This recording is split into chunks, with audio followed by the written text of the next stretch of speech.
This moment we own, and watch us prove it. We are released, the revolution.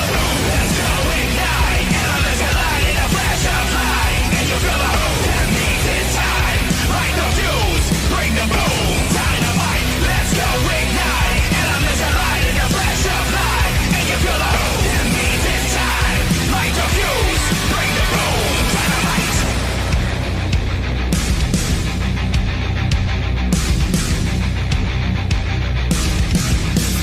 Let's live forever.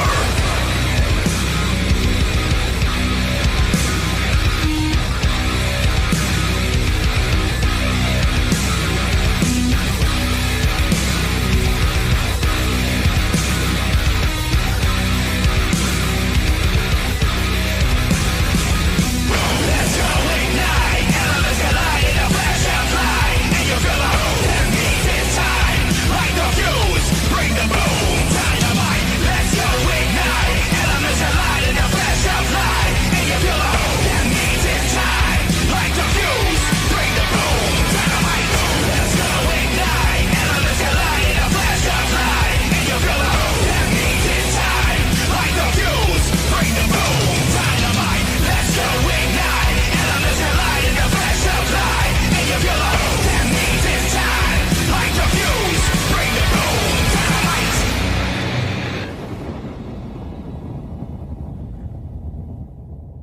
If you smell what the rock is cooking.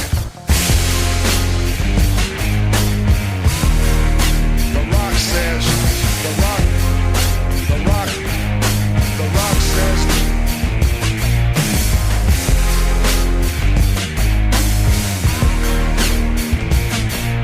The rock says, the rock. I hear voices in my head, they counsel me, they understand, they talk to me.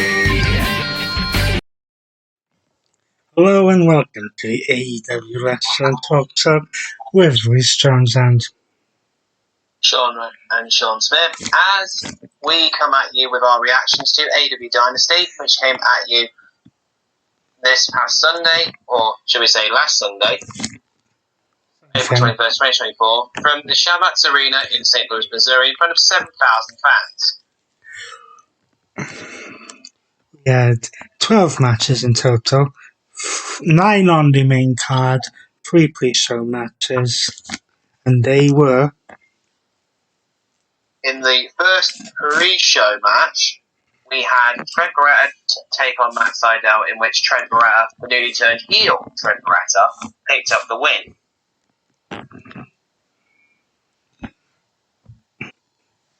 the second one was a tag team match with And Katsuri Shibata and teamed up with Orange Cassidy to take on the team of Shane Taylor and Neil Moriarty, with Team Orange Cassidy picking up the win. And then the third one was a winner takes all unification match as the AEW World Trios Champions of the Acclaimed took on the Ring of Honor World Six-Man Tag Team Champions, the Bullet Club Gold. And the winners of the match, and unifying both trios and six-man tag team titles, are the Bullet Club Gold.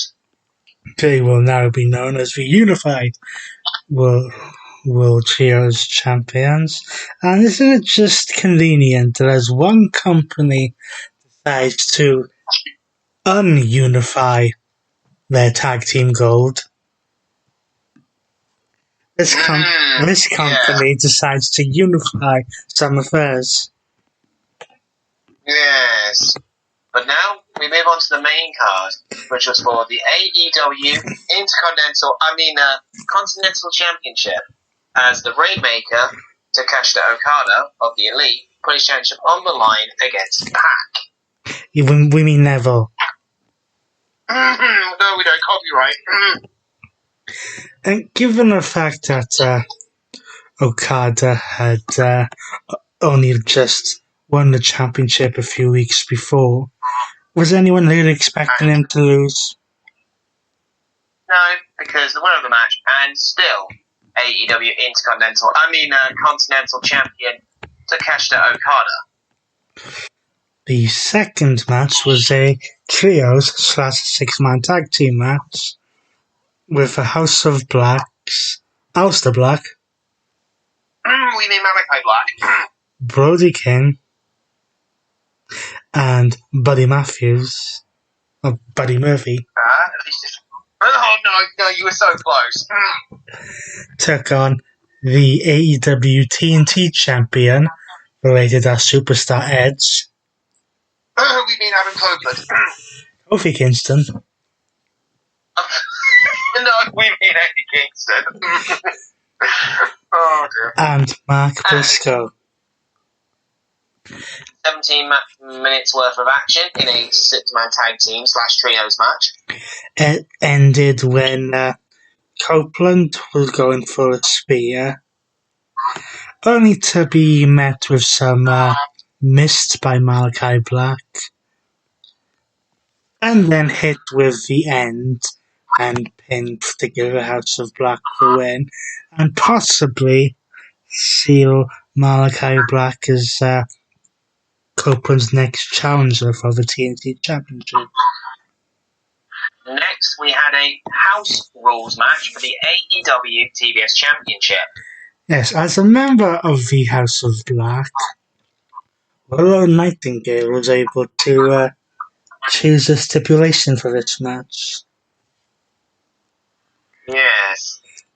And for some bizarre reason, of all the stipulations that could have come into existence, all Willow's stipulation was that Sky Blue and Chris Statlander were barred from ringside. But that stipulation obviously helped because the match was only 6 minutes in length. 6 seconds, this isn't WrestleMania. I know. Yes. But in 6 minutes, we have pretty much our winner. And new TBS champion. However, she has a blast from her past awaiting her in a couple of weeks at Double or Nothing. Yes. As she defends the championship against Sasha Banks. We mean Mercedes Moné. Next, we had a match for the AEW International Championship as champion Roderick Strong took on challenger Kyle O'Reilly. And both these individuals know each other extremely well. Yes, from their time in a company that must not be mentioned. And even before then. Well, if we mention Ring of Honor, then AEW obviously owns them, so yeah. But the fact that Roderick Strong had recently just won the championship of Revolution. Again, most championship reigns in wrestling, no matter what company you work for, last longer than a month or so. Yes. So the winner and still international champion Roderick Strong. Now we had a FTW rules match for the FTW Championship as Chris Jericho challenged Hook for his championship. Yes, basically. And FTW rules mean no disqualifications. Basically another word for Extreme Rules. And obviously there was brutal shot after brutal shots after brutal spots. Yes, well, Chris Jericho got desperate at the end after Hook kicked out of not one, not two, but 3 Judas effects. Yep. So then Chris Jericho had to resort to putting out a baseball bat. And even then, Hook showed Chris Jericho the double bird. And paid for it with bat to the head, 1, 2, 3, the winner and new FTW champion, to the annoyance of some of the fans, Yes. Chris Jericho. And to make matters worse, not just on the AEW Dynamite just gone, Chris Jericho has now rebranded himself as the Learning Tree and has now rechristened the FTW Championship as the Learning Tree for the World Championship. I kid you not. Yes, well, he's probably going to come up with his own championship design. Probably. Next, we had a match for the AEW Women's World Championship as Marilyn Monroe, Timeless Tony Storm, puts her championship on the line against Thunder Rosa. Now, Thunder Rosa is, of course, a former women's champion. And Yes. However, Tony Storm has been on a bit of a run Wrong. since winning the championship back Full Gear. Mm-hmm. And unfortunately, that role appears to be continuing. Yes, because the winner of the match and still your AEW Women's World Champion, Timeless Tony Storm. And now we move on to what some people are calling the greatest wrestling match to have ever taken place in North America. As the aerial assassin Will Ospreay takes on Bryan Danielson. Now, people's opinions of the greatest wrestling match ever is going to vary. Yes. Some people would say the greatest wrestling match ever consisted of a certain someone finishing the story.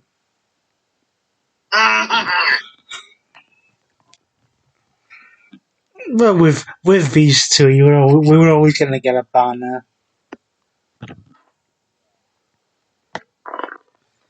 But the match came to an end after 32 minutes and 40 seconds.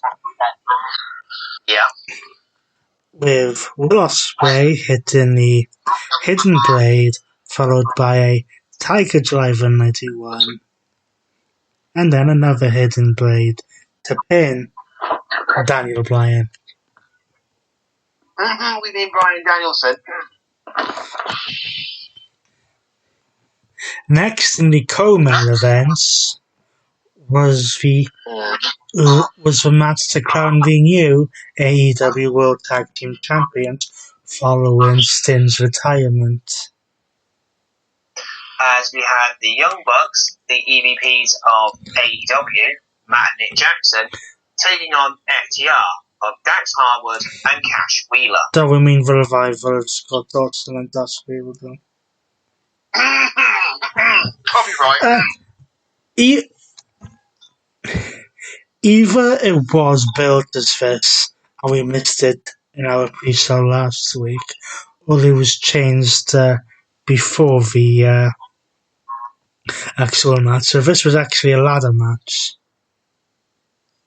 Yes. And there was typical ladder spot, the usual. And but this match really took an interesting turn near the end. Yes, and for this we have to go back to what Tony Khan decided to do. Because we mentioned that this match had been built, has decided to be built around the fact that Tony Khan decided to air the footage of the real-life fight between CM Punk and Jack Perry at backstage at All In last year. In Wembley Stadium.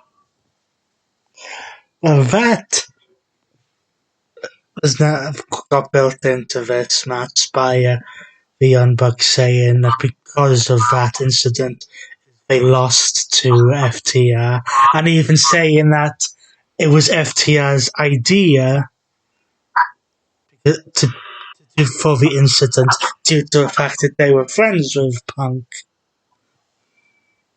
And of course, all that did would have the AEW fans chant the name of a wrestler that doesn't even work for them anymore. Why does that sound familiar? Yes. But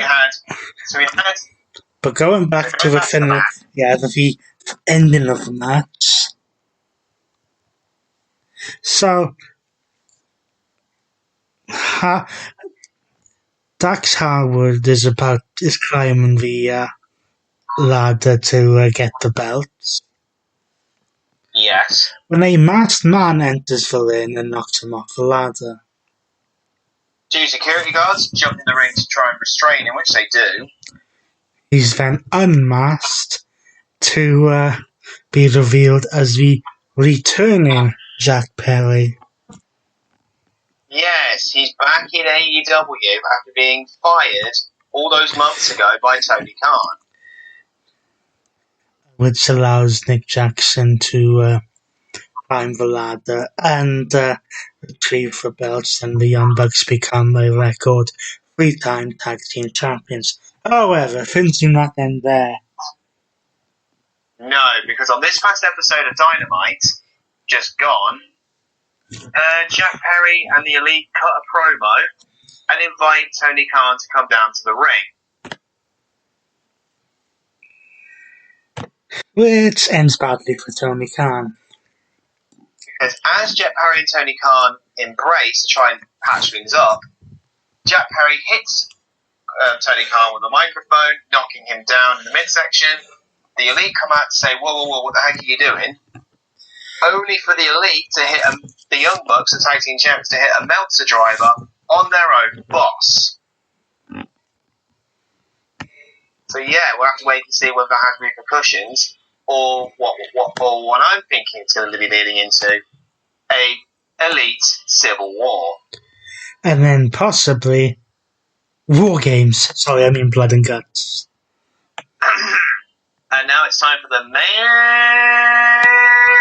event of AEW Dynasty.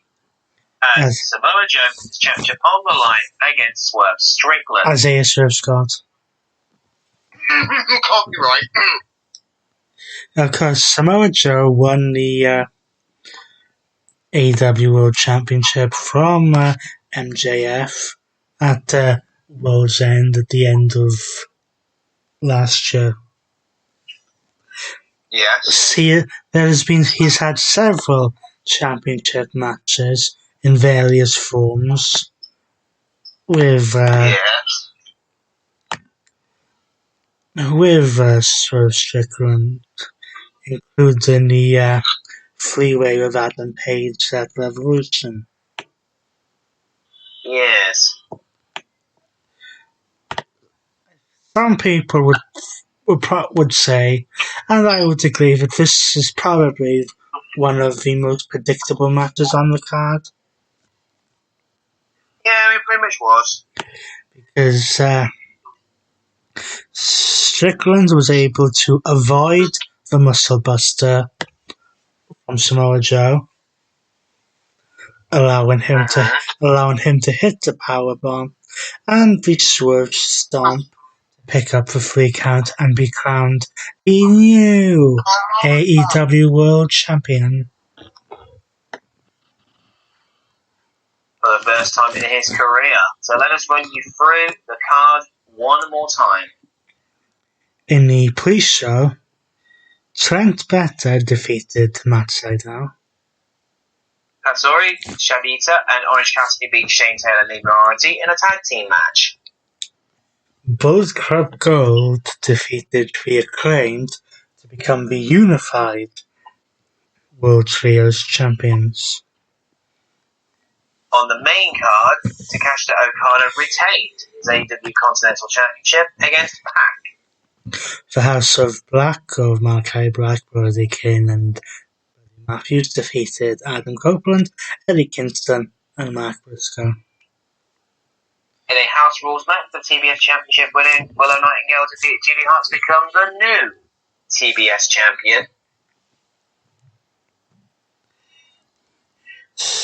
Roderick Strong defeated Kyle O'Reilly to retain the AEW International Championship.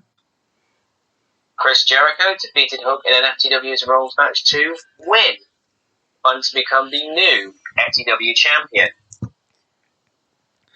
Timeless Tony Storm defeated Thunder Rosa to retain the AEW Women's World Championship.